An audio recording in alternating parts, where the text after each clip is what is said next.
autre séquence sur le guide auto-entrepreneur. Et dans cette séquence, nous allons voir le chapitre 6 qui traite de la protection sociale. Donc nous allons voir comment un auto-entrepreneur peut être protégé sur le plan social, santé, retraite et famille.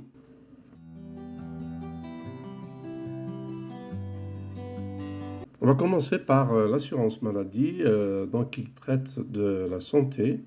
Les travailleurs indépendants, qu'ils soient artisans, commerçants, professions libérales, non réglementées, etc., et les professions libérales relevant de la CIPAV sont rattachés directement à la caisse primaire d'assurance maladie, la CPAM, de leur lieu de résidence. Alors, leur CPAM prend en charge l'ensemble de leurs prestations. Donc la CPAM comme interlocuteur unique. Alors, les remboursements, les prestations maternité-paternité, les indemnités journalières, la CMU, ce qu'on appelle la couverture maladie universelle, qui est devenue maintenant ce qu'on appelle la CSS, la complémentaire santé solidaire, et ouverture des droits à la complémentaire santé solidaire, voilà, qui remplace donc la CMU-C, la couverture maladie universelle complémentaire et l'ACS. Alors, invalidité, décès, prévention et action sociale. Alors, tout ça, donc, c'est couvert par la CPAM. Les travailleurs indépendants et professionnels libéraux non salariés peuvent bénéficier des mêmes services en ligne que les salariés en ouvrant leur compte personnel sur le site amili.fr.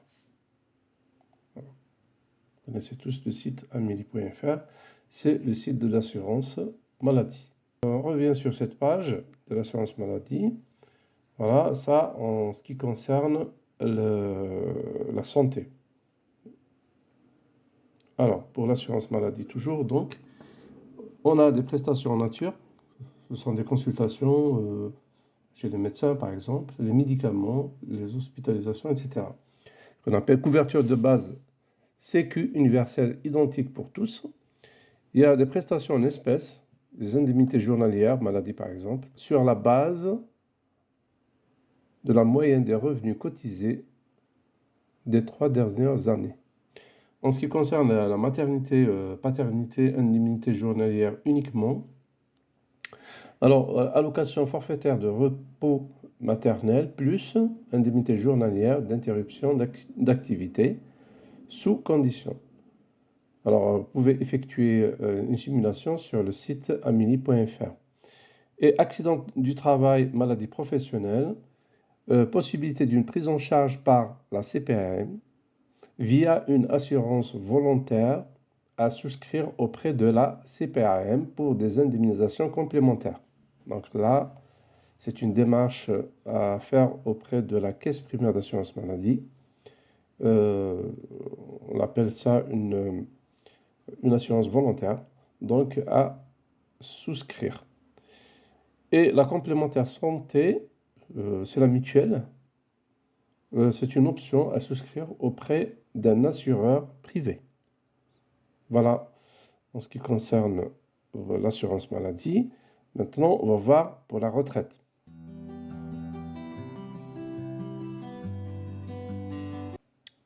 Alors, la retraite, on a ce qu'on appelle retraite de base, retraite complémentaire obligatoire, invalidité, décès et retraite complémentaire facultative. On va voir pour la retraite de base. Pour les travailleurs indépendants, un régime aligné sur le régime général des salariés depuis 1973, 50% du revenu moyen sur les 25 meilleures années. Et on peut voir ça sur le site l'assurance-retraite.fr. Je vais montrer juste le site très rapidement. Donc l'assurance retraite, c'est ce site pour les retraités. Donc je reviens vers cette page pour la retraite. Alors, donc on a vu le site de l'assurance-retraite.fr.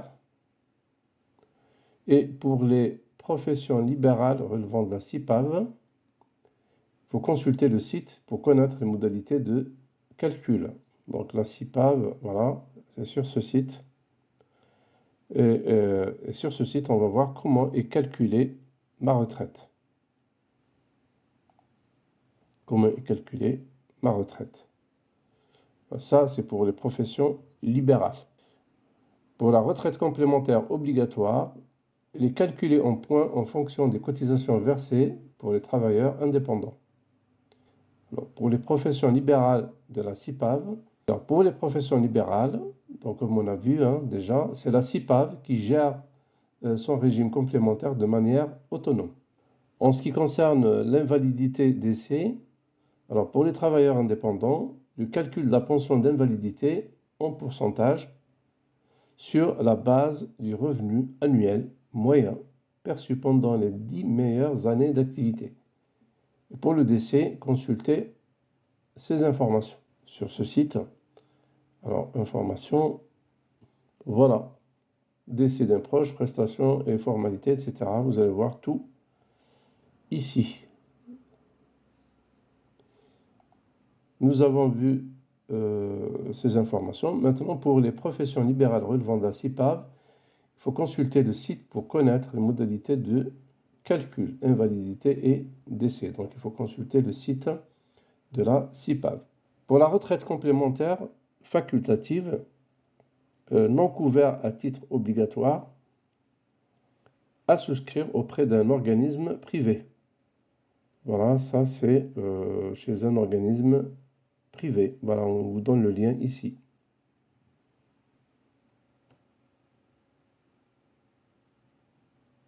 Toujours pour la retraite, pour valider des trimestres de retraite, comme on voit ici, donc pour valider des trimestres de retraite de base, vous devez réaliser un chiffre d'affaires qui varie en fonction de votre activité. Les montants de l'année 2024 ne sont pas encore connus pour les artisans commerçants profession libérale non réglementés.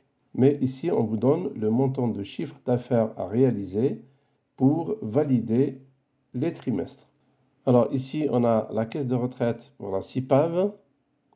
On a l'activité profession libérale réglementée et on a pour un trimestre, donc pour pouvoir bénéficier d'un trimestre pour la retraite, il faut réaliser un chiffre d'affaires soit 2660 € ou plus.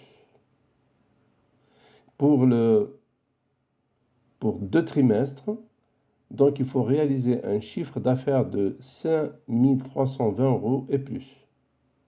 Et pour calculer 3 trimestres dans l'année, il faut réaliser 7980 € et plus. Pour 4 trimestres, il faut réaliser un chiffre d'affaires de 10 640 € et plus. Et vous pouvez toujours consulter donc le site de la CIPAV. Les autres assurances.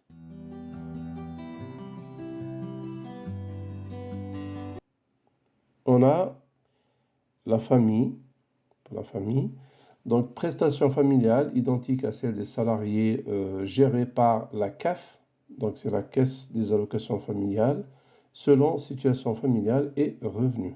La formation professionnelle, c'est un droit ouvert avec le versement d'une contribution forfaitaire, également accessible également aux conjoints collaborateurs. Le chômage, non couvert à titre obligatoire, possibilité de souscrire auprès d'un organisme privé. Voilà. Donc, prochaine séquence, nous allons voir la sortie du dispositif. Ça veut dire que pour ceux qui souhaitent mettre fin à leur activité d'auto-entrepreneur. Merci de votre attention.